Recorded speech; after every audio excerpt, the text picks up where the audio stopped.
What's up, everybody? Welcome back to the next episode of Sports Talk with Hawk. Today, we go through the NFC.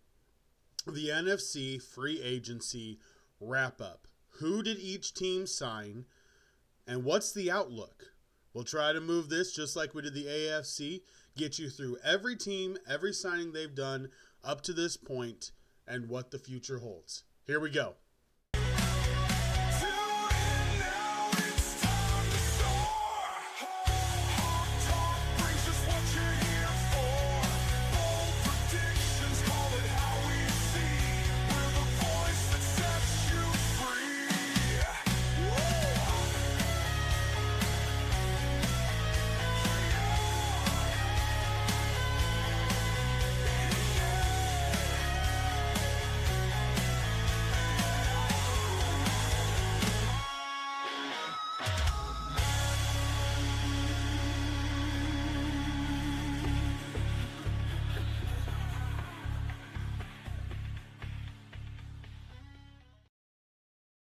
All right, guys, welcome back in. Here we go, the NFC free agency wrap-up.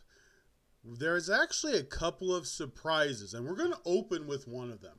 The Dallas Cowboys, when you look at this list, they don't look like they were just waiting around. Now, they still have very obvious holes, primarily at head coach, and definitely still at running back and secondary receiver. But it's not nearly as bad as it was before free agency. They were a little bit more aggressive, and this is how you know. They signed Miles Sanders, the speedy running back, to a one-year deal. They signed Javonte Williams, who, for whatever reason, fell out of the system in Denver, showed signs of being a capable running back, but he signed a one-year, $3 million deal. They signed wide receiver Paris Campbell, who's bounced around a lot, can't seem to stay healthy, so whether or not that matters, we'll find out. They signed offensive guard Robert Jones to a one-year deal worth up to $5 million. And then everything else has been on the defensive side of the ball. They signed edge rusher Dante Fowler Jr., I like this signing to pair with Micah Parsons on third downs. I do like a double-edged signing like that. They signed edge Peyton Turner to a one-year deal.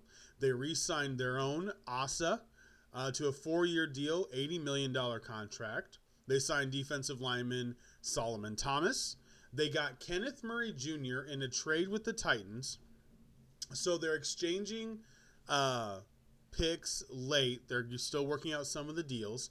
The Cowboys receive pick 239 in the seventh round, and the Titans will receive pick 188 in the sixth round. So they get Kenneth Murray, and they swap. They get a seventh for their sixth. Then they also traded for Kaiir Elam from the Bills. Now, Elam, let's be honest, he's a big reason they lost had that game against the Chiefs. He was a very big reason. Not great. Not great. So does this help? I don't know. I think the Bills actually got off pretty well here. So they acquired Kaiir Elam in a trade with the Bills, and they got a 2025 sixth round pick. They gave up a 2025 fifth round and then a 2026 seventh round selection, which my guess is Buffalo will roll into another deal. Then they got re-signed corner CJ Goodwin. They re-signed corner Marquise Bell for a 3-year, $12 million deal. They re-signed their punter to a 2-year deal. They re-signed Kavonte Turpin to a 3-year, $18 million deal. And they re-signed their long snapper. All in all, not as bad as it could have been. There's a concerted effort. Now, there's a lot of B-, C+ players that they're bringing in.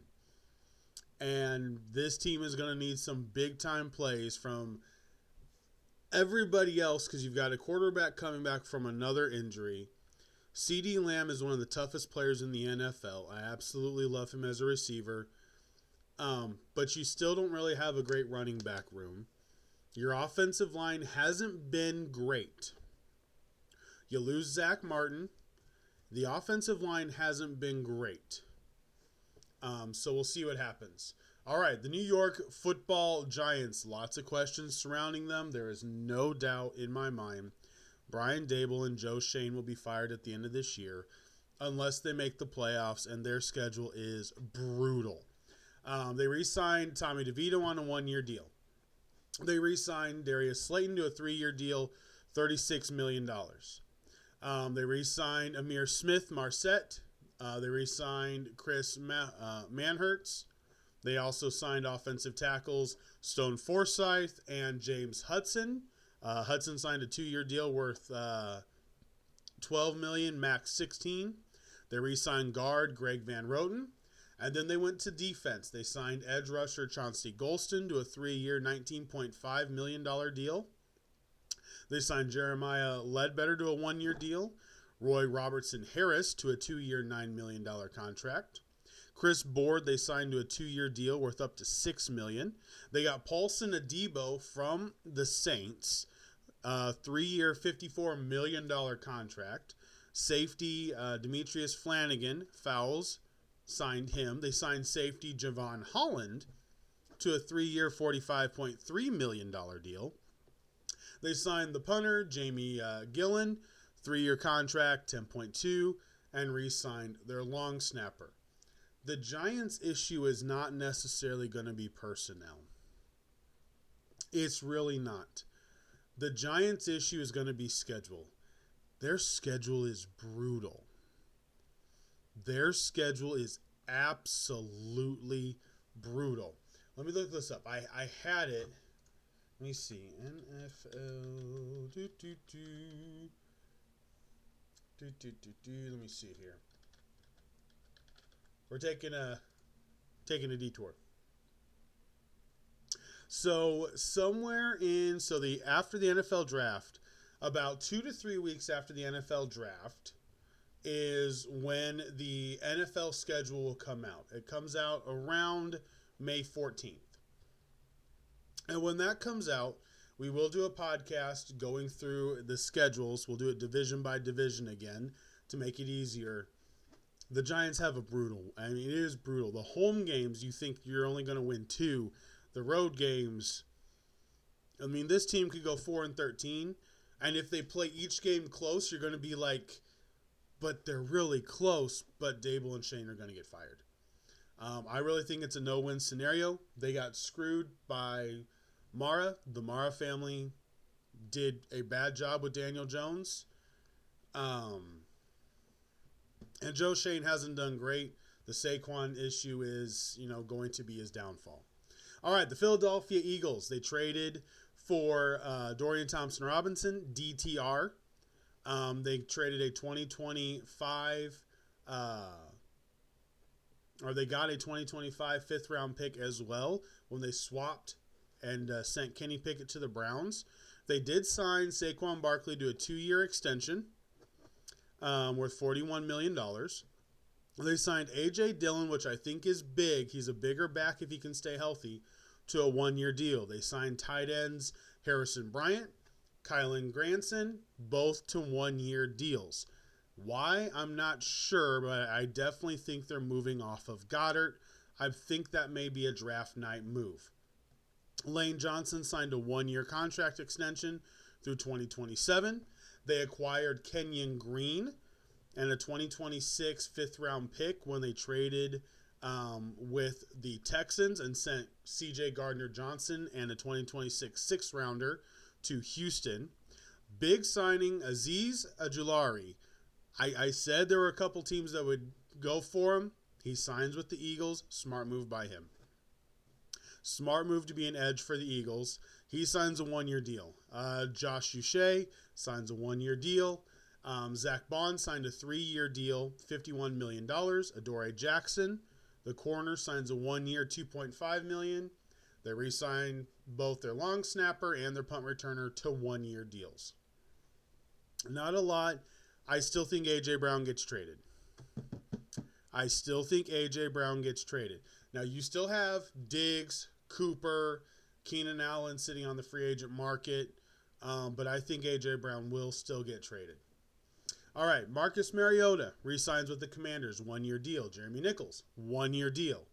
They re-signed Noah Brown and KJ Osborne, and then they got Deebo Samuel in exchange for a 5th-round pick this year. Great move. Great move. And then they redid his contract, guaranteeing his salary for this year. So next year, he's basically a free agent after this year. If he wants a deal, he's got to play and he's got to show he's worth it. They signed tight end John Bates to a 3-year, $21 million deal. Ben Sano is still on his rookie deal, so they have all 3 tight ends because Zach Ertz re-signed a 1-year, $6 million deal. Offensive tackle Trent Scott signed a 1-year deal. They traded with the Texans and got Laramie Tunsil and a 2025 4th-round pick in exchange for those 4 picks. So we were talking about how the Texans didn't get a first or a second this year out of it. They got the picks they needed. They got the value they needed in this trade. It was actually a pretty good trade. It helps the Texans with cap moving forward, and they did sign Cam Robinson today. They also re-signed their center, Michael Dieter. And then defensively, this list is long. Edge rusher, Cleveland Farrell, re-signs. Jacob Martin, edge rusher, 1 year, $5 million. Dietrich Wise, 1 year, $5 million. Eddie Goldman, 1 year, $1.5 million. Defensive tackle Jalen Holmes, Sheldon Day, 1-year deal. Javon Kinlaw, 3-year, $45 million guaranteed. $45 million deal, $30 million guaranteed. Linebacker Nick Bellore, 1-year deal. Bobby Wagner, 1-year deal. Corner Jonathan Jones, 1-year deal. They re-signed Anoa, 1-year deal. Safety Will Harris signed 2-year, $8 million contract. They re-signed Zane Gonzalez, and they re-signed their punter, Tress Way. Commanders have been active. You have cap room, and they are the team that I think I'm okay with doing the 1-year deal with. And here's why. They're fighting Philly, but Adam Peters knows better than to have all that. They've got draft picks coming in. Knows better than to mortgage the future for right now success. So he's going 1-year deals. Let's see how this works. Let's do this for 1 year. Grow the rookies that we get. And then next year, those rookies will improve and we'll know where we've got a 2-year player that can take that position over and places that we need to go sign another 1-year contract. That is smart GMing. They're using the money wisely. Laramie Tunsil and Deebo Samuel are win now. They got 4 years with Jaden Daniels as a cheap quarterback. They're going to use them. All right, Chicago Bears, Travis Homer, 1-year deal, running back. Devin Duvernay, signed him away from Baltimore, 1-year deal. Zacchaeus, signed away from the Washington Commanders, 1-year deal. Durham Smythe, 1-year deal. Jonah Jackson, the offensive guard, in a trade with the Rams. It was that he didn't really fit with what the Rams wanted to do. It's nothing wrong with him. Okay? He's still got 2 years on. He's actually signed a 1-year extension through 2027. So they've got him basically for 3 years. They got an offensive guard for 3 years. It was a good deal. Joe Thuney, they acquired in a trade with the Chiefs. He's going to go to guard. Drew Dahlman signed a 3-year, $42 million contract. Thuney, I think they'll be able to keep around. They can keep him, Jonah Jackson, that core for 3 years.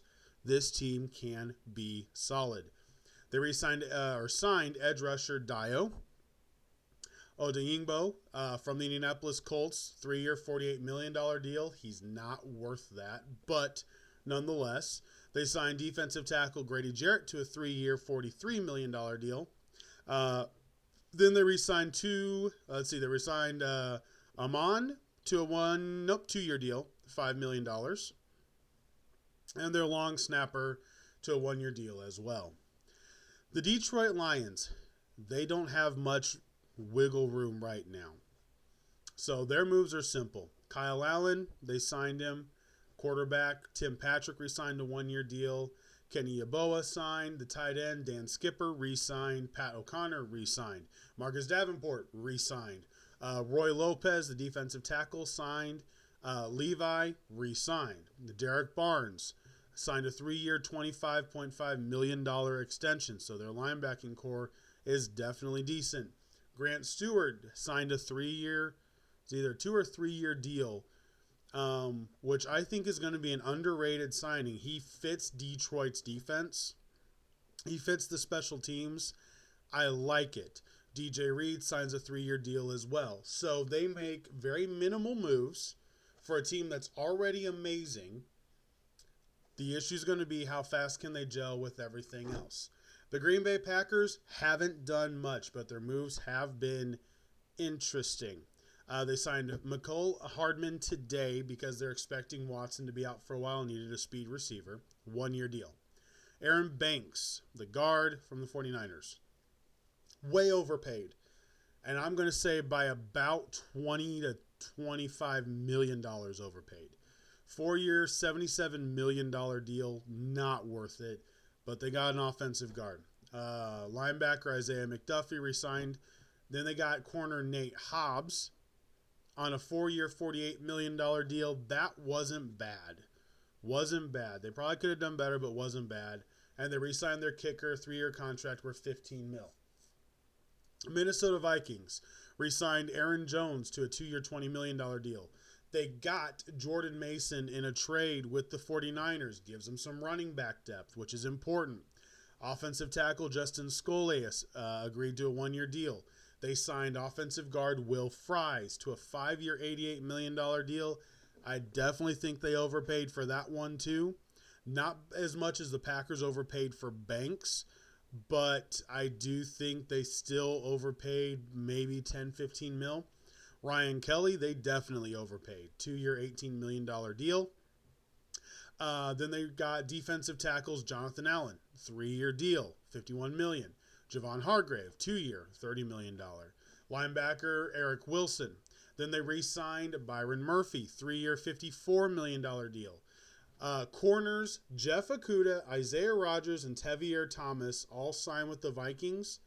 I like all 3 of those moves, especially for this defense with Brian Flores. With the way that he moves and positions, those I think are really solid signings for the Vikings. They're going to be underrated signings that I think will pay very big dividends for Brian Flores.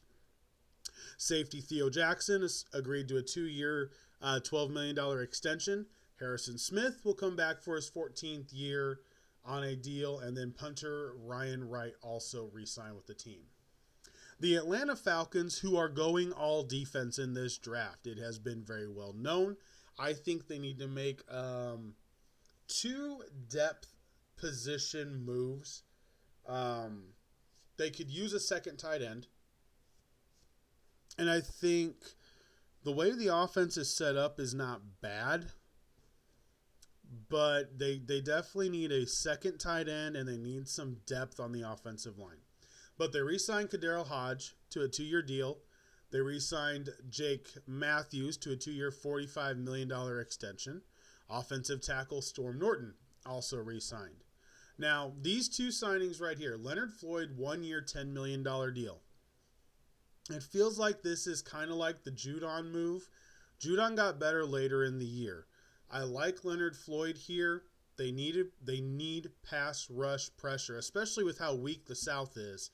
Pass rush pressure matters. They re-signed Contavious Street, and then they signed Morgan Fox to a 2-year deal worth $8.5 million. Linebacker Divine Diablo from the Raiders, 2-year, $14 million deal. That was a great deal. $7 million a year for a linebacker. That was a great deal. They re-signed Mike Hughes, 3-year, $18 million deal. They signed safety Jordan Fuller and their long snapper Liam McCullough.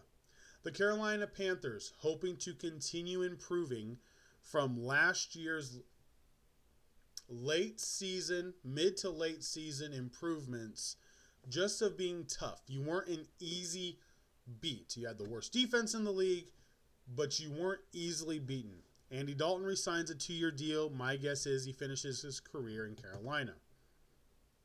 Running back Rico Dowdle signed a 1-year deal.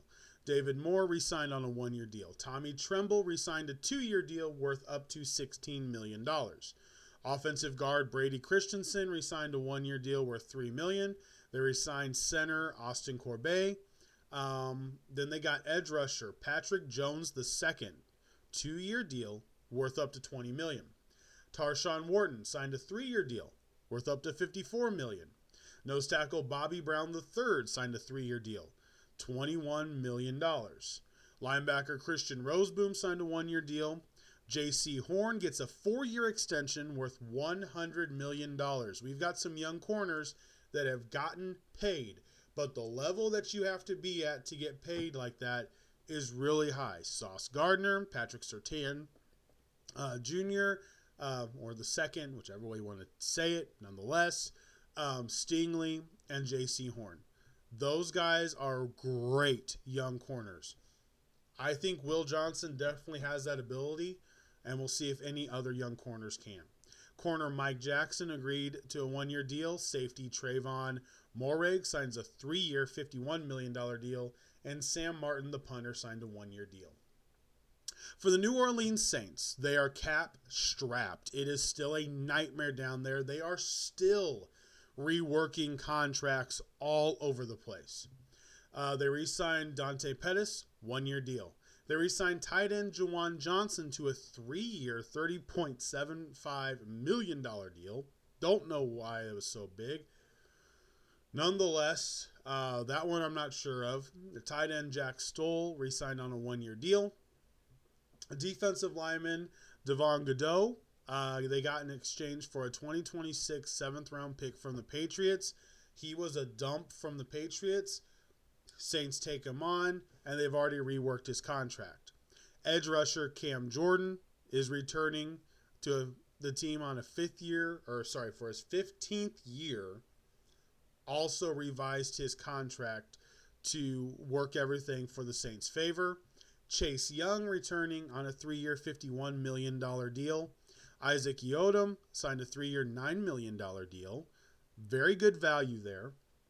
And then safety Justin Reed, they get from the Chiefs, which they also got Tyrann Mathieu from the Chiefs when he left there too. So they keep going after Chiefs safeties. Not bad, but you got to win when you make these moves. 3-year deal, $32 million. The Tampa Bay Buccaneers don't have a bunch that they had to necessarily really improve on. They just need to get better in certain areas. But they re-signed their own on most of these. Kyle Trask, 1-year, $3 million deal. Chris Godwin, 3-year, $66 million. I still don't know why they did that. I would not have given him that much money. His injury issues are outrageous. $44 million of it's guaranteed. So 2 years fully guaranteed. I hope he gets healthy. He's an electric receiver when he is. We'll find out. They re-signed Sterling Shepard, 1-year deal.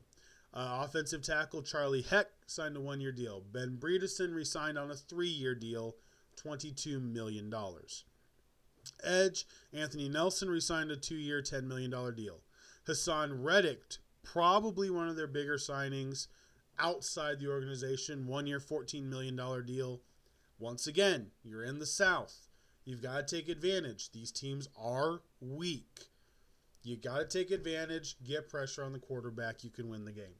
Defensive lineman Greg Gaines re-signed a 1-year deal. Levante David coming back as well, 1-year deal. Anthony Walker Jr., 1-year deal. Bryce Hall re-signed, 1-year deal. Kendall Vildor, who came over from the Lions and was a thorn on that defense. Bad. Just a bad issue. Signs a deal with the Buccaneers, and then they re-signed Riley Dixon, 2-year, $6 million deal as the punter. All right, NFC West. Here we go. Jacoby Brissett signs a 2-year, $12.5 million deal with the Cardinals. I like that move for them. Simi Fioco signs a 1-year contract as a receiver. Zay Jones does the same 1-year deal. Offensive tackle Kelvin Beachum resigns on a 1-year contract. Offensive guard Evan Brown resigns on a 2-year deal worth $11.5 million. Defensively, I like these moves. Baron Browning re-signed on a 2-year, $15 million deal. Edge rusher L.J. Collier re-signs on a 1-year deal. Josh Sweat, then to go along with Baron Browning, 4-year, $77 million deal. Dalvin Tomlinson, the defensive tackle, signs a 2-year, $29 million deal. So their defensive line isn't bad if their secondary can hold up.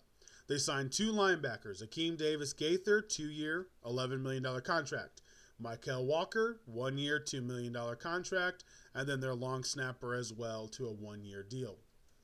The Los Angeles Rams, who just make simple moves to improve. They understand they have a 2-year window. Two-year window to win the Super Bowl. They told you that that was their plan by how they did this offseason. Want proof? Here we go.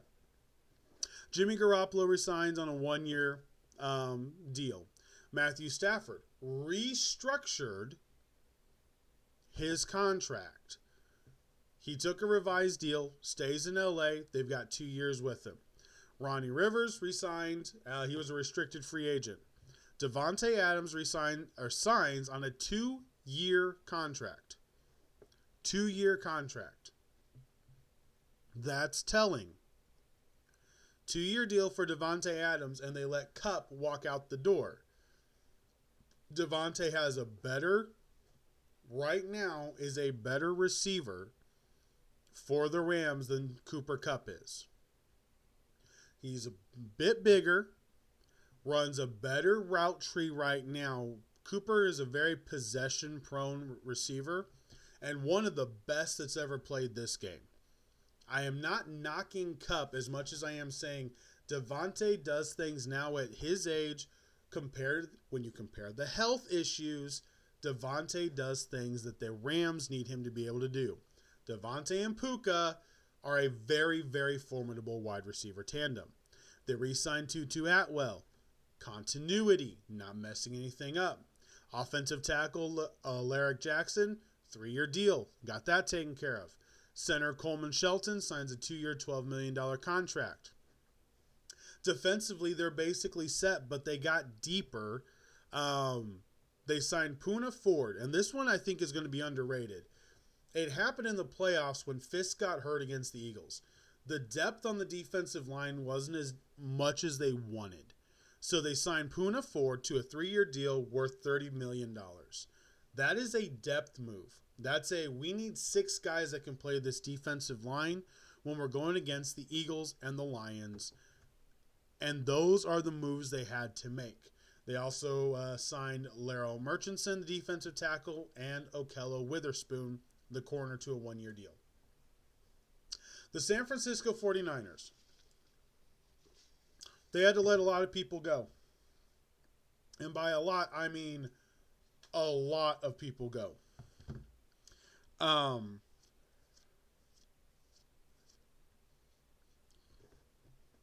So they signed Mac Jones.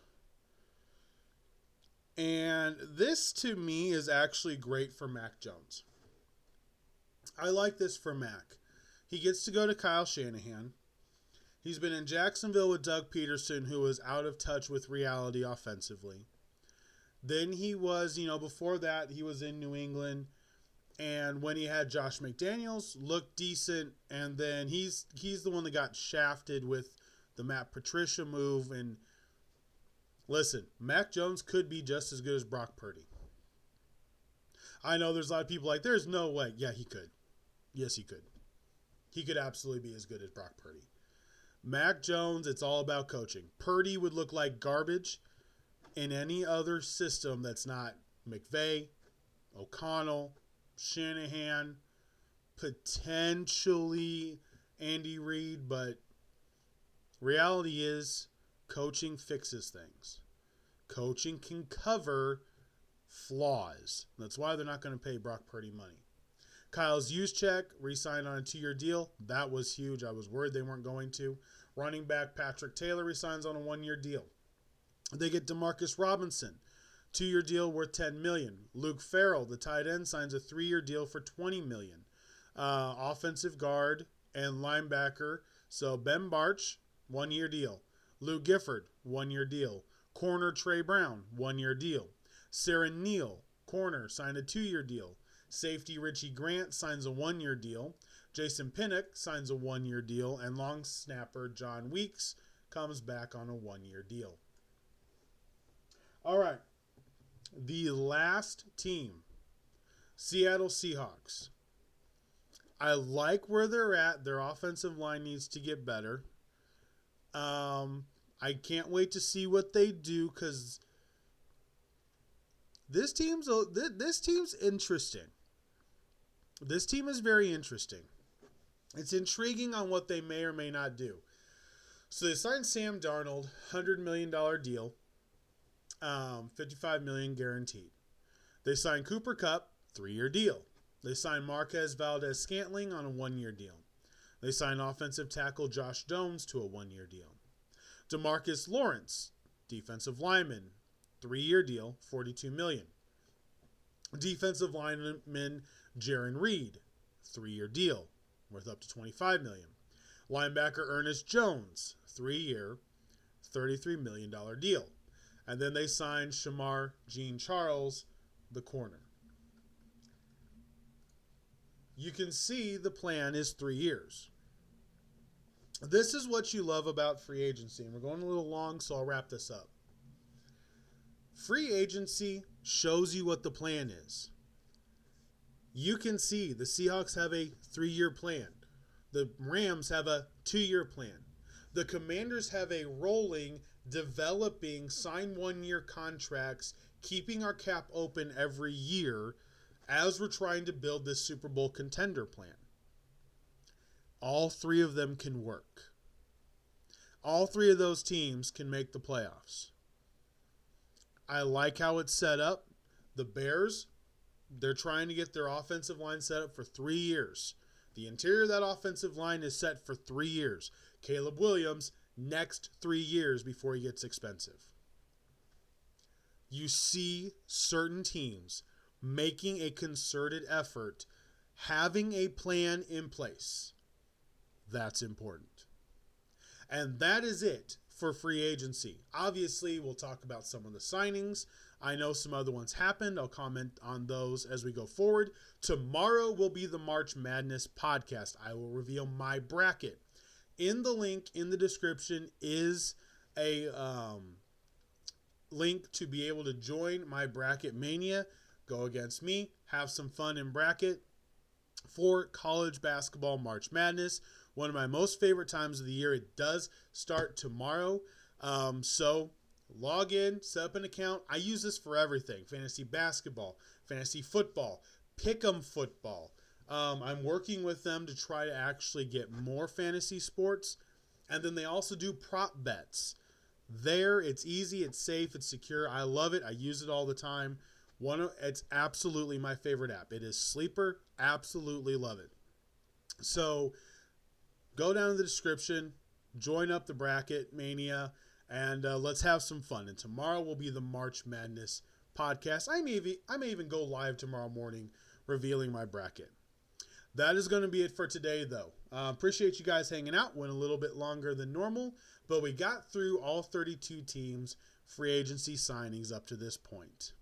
Thank you guys so much for hanging out. It is Wednesday night. Make it the best Thursday you can. Have a great Thursday. I will talk to you guys tomorrow. Make sure to subscribe, like the podcast. I deeply appreciate it, as always. Until tomorrow, for Sports Talk with Hawk, I am Hawk, and I'm out. Have a great night.